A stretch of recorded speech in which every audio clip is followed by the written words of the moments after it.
సిగాచి అవశేషాల కోసం అన్వేషణ కొనసాగుతోంది. అవశేషాలు భూమిలో కలిసిపోయినట్లు అధికారులు భావిస్తున్నారు.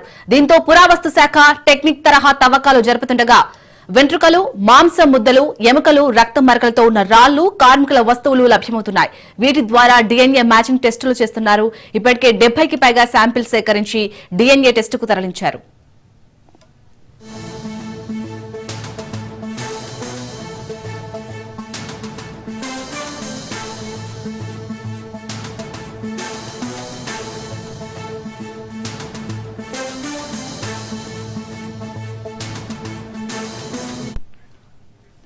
ఘటన జరిగి 8 రోజులైనా 7గురి ఆచూకీ ఇంకా లభ్యం కాలేదు.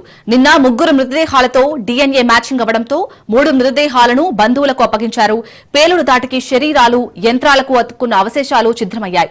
యంత్రాలు శుభ్రం చేస్తూ అవశేషాలను సిబ్బంది సేకరిస్తోంది. పరిశ్రమ ప్రాంగణంలో అడుగు మేర తవ్వుతూ అవశేషాల కోసం గాలింపు చేపట్టారు.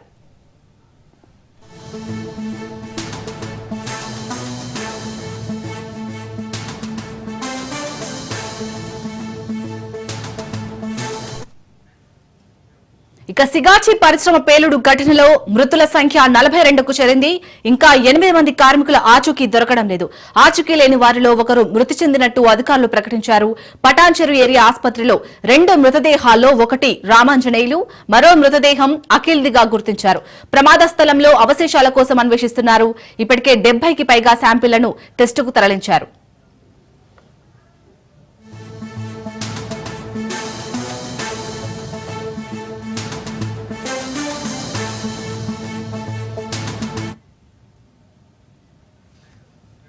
రైట్, ఇక ప్రమాద స్థలంలో అయితే అవశేషాల కోసం అన్వేషిస్తున్నట్టుగా తెలుస్తుంది. దీనిపై పూర్తి డీటెయిల్స్ మా ప్రతినిధి రాజు అందిస్తారు. రాజు, ఇప్పటికే 70కి పైగా శాంపిల్ అయితే టెస్ట్ కు తరలించినట్టుగా తెలుస్తుంది. ఆ రిపోర్ట్స్ ఎప్పుడు వచ్చే ఛాన్స్ ఉంది? ప్రజెంట్ అక్కడ సిచ్యుయేషన్ ఏ విధంగా ఉంది? అయితే సిగాచి పరిశ్రమలో గత 8 రోజులుగా రెస్క్యూ అయితే కొనసాగుతుంది. రెస్క్యూ అటు సంఘటనా స్థలంలో పేలుడు సంబంధించినటువంటి కంపెనీలో, అదేవిధంగా డంపు చేసినటువంటి ప్రాంతంలో 2 దగ్గరలో కూడా రెస్క్యూ కొనసాగుతుంది. అయితే రెస్క్యూలో చిన్న చిన్న అవశేషాలు మాత్రమే దొరుకుతున్నాయి. మిగతా వాటికి సంబంధించి ఇప్పటికే కొంత క్లారిటీ రాగా 8 మృతదేహాలకు సంబంధించినటువంటి క్లారిటీ రావాల్సింది. అయితే రాత్రికి సంబంధించి, అయితే ఈ ఉదయానికి సంబంధించి అయితే పేలుడులో ఇంకా 42 మంది మృతదేహాలు మనకు దొరికాయి. ఇంకా లభించని మృతదేహాలు ఇంకా 8 ఉన్నాయి. అంటే వారి ఆచూకీ లేదు. అయితే వారికి సంబంధించినటువంటి కుటుంబీకులంతా కూడా ఐలా భవన్ లో వాళ్ళందరికీ పునరావాసం కూడా ప్రభుత్వం కల్పించింది.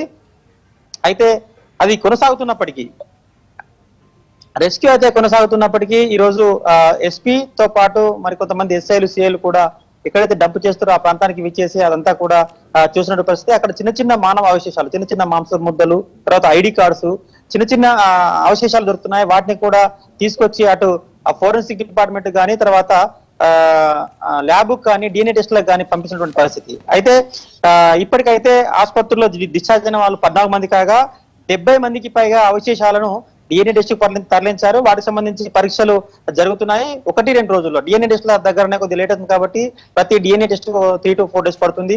అయితే దానికి సంబంధించి 1-2 రోజుల్లో దానికి సంబంధించిన ఫలితాలు రానున్నాయి. ఫలితాలు వచ్చిన తర్వాత మిగతా 8 మందిలో ఎంతమంది దొరుకుతాయి, ఎంతమంది దొరుకుతాయి అనేది కూడా చూసే అవకాశం ఉంది. అయితే రెస్క్యూ అయితే 8 మృతదేహాలకు సంబంధించినటువంటి రెస్క్యూ కొనసాగుతుంది. వారికి సంబంధించిన కుటుంబీకులు ఇప్పటికే పునరావాస కేంద్రంలో ఉన్నారు. వాళ్ళు అధికారుల చుట్టూ, అటు హాస్పిటల్ చుట్టూ, తర్వాత ఇక్కడ ఘటనా స్థలానికి, తర్వాత డంప్ చేసిన ప్రాంతానికి అయితే తిరుగుతూ వస్తా ఉన్నారు. వాళ్ళు అధికారుల కాళ్ళ వెళ్ళ పడతా ఉన్నారు. అయినప్పటికీ ప్రభుత్వం అయితే చాలా సీరియస్ గా తీసుకుంది.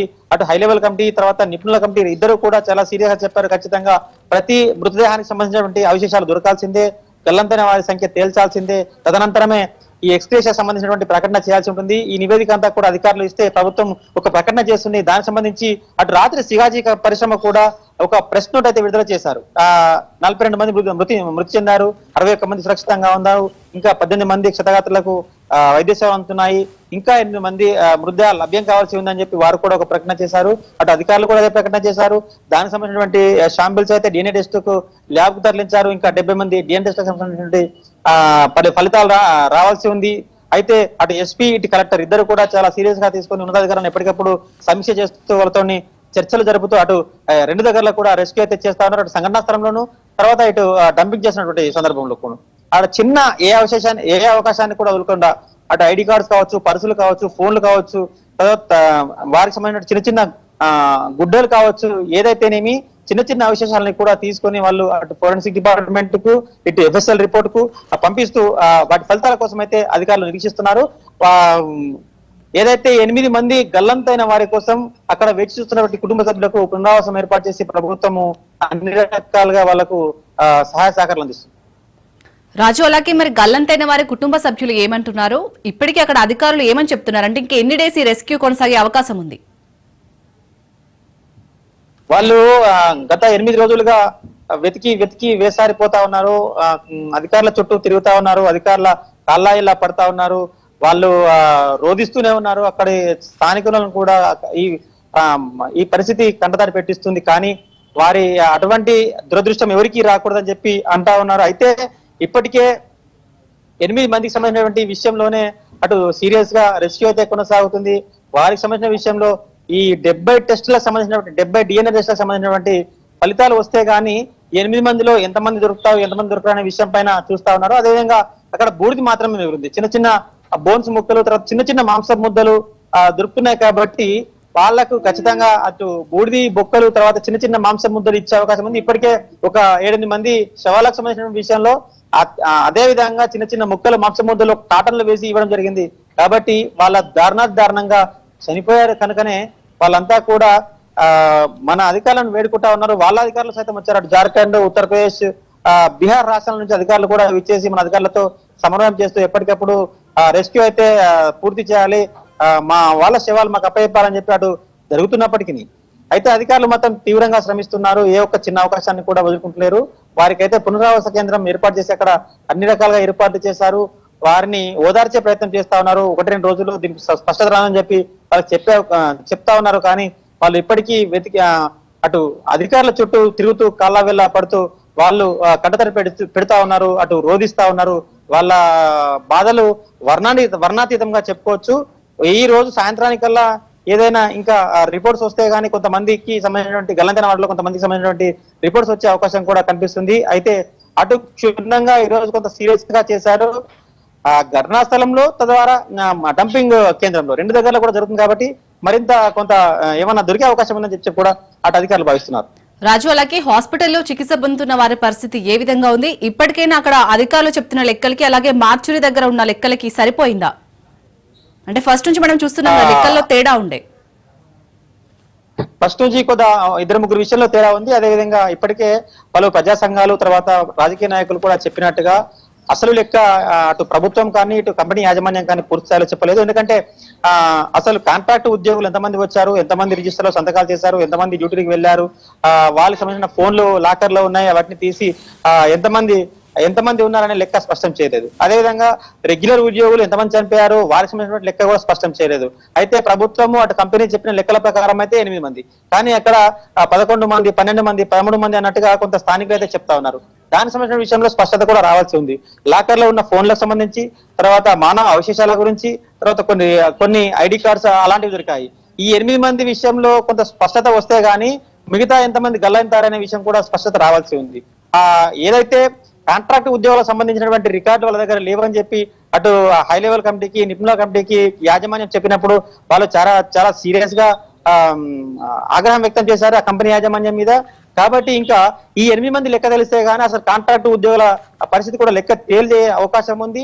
ఆ తేలిన తర్వాత మరి మృతుల సంఖ్య పెరిగే అవకాశం ఉందా లేదా, ఈ 8 మందితో ముగుస్తున్నానికి కూడా కొంత స్పష్టత రావాల్సి ఉంది. దీనికి సంబంధించిన విషయంలో అలా ఉండగా ఈ రోజు అయితే ఇప్పటికీ హాస్పిటల్లో 18 మంది క్షతగాత్రులు ఉన్నారు. వారికి సంబంధించినటువంటి ట్రీట్మెంట్ నడుస్తుంది. దాంట్లో కూడా కొంతమంది పరిస్థితి విషమంగానే ఉన్నట్టు అటు కుటుంబీకులు అయితే రోధిస్తా ఉన్నారు, అటు హాస్పిటల్ కూడా అదే చెప్తున్నది. మొత్తానికి కొంతమంది మాత్రమే 30% తక్కువ లోపు కాలిపోయారు, కానీ మిగతా అందరూ కూడా 60-70% కాలిపోయారు. కాలిపోయిన అంటే కాలిన గాయాలు 70% దాటితే వాళ్ళు బతకడం కష్టం. అటువంటి పరిస్థితుల్లో ట్రీట్మెంట్ అయితే చేస్తాం, కానీ వాళ్ళ అదృష్టానికి మేము వదిలేస్తామని చెప్పి అటు హాస్పిటల్ కూడా ప్రకటించింది. అదే విధంగా వాళ్ళ 18 మందిలో ఎంతమంది పరిస్థితి ఏందో, కొంతమంది పరిస్థితి విషమంగానే ఉన్నట్టు కూడా అటు హాస్పిటల్ వర్గాలు తర్వాత బంధువుల్లో కనిపించినటువంటి ఆందోళన అయితే మనకు స్పష్టమవుతుంది. దాంట్లో కూడా కొంత అటు ఇటుగా ఉండే అవకాశం ఉంది, కొంత మొటాలిటీ పెరిగే అవకాశం ఉంది. అదేవిధంగా గల్లంతైన వారి 8 మంది ఆచూకీ దొరుకుతాయి, కానీ మిగతా ఎంతమంది కాంట్రాక్ట్ ఉద్యోగులు ఇంకా కొంతమంది సంఖ్య స్పష్టత రావాల్సి ఉంది. దానికి సంబంధించిన విషయంలో కూడా ప్రభుత్వం ఎటువంటి చర్యలు తీసుకుందో వేచి చూడాల్సిందే. Right, thank you Raju.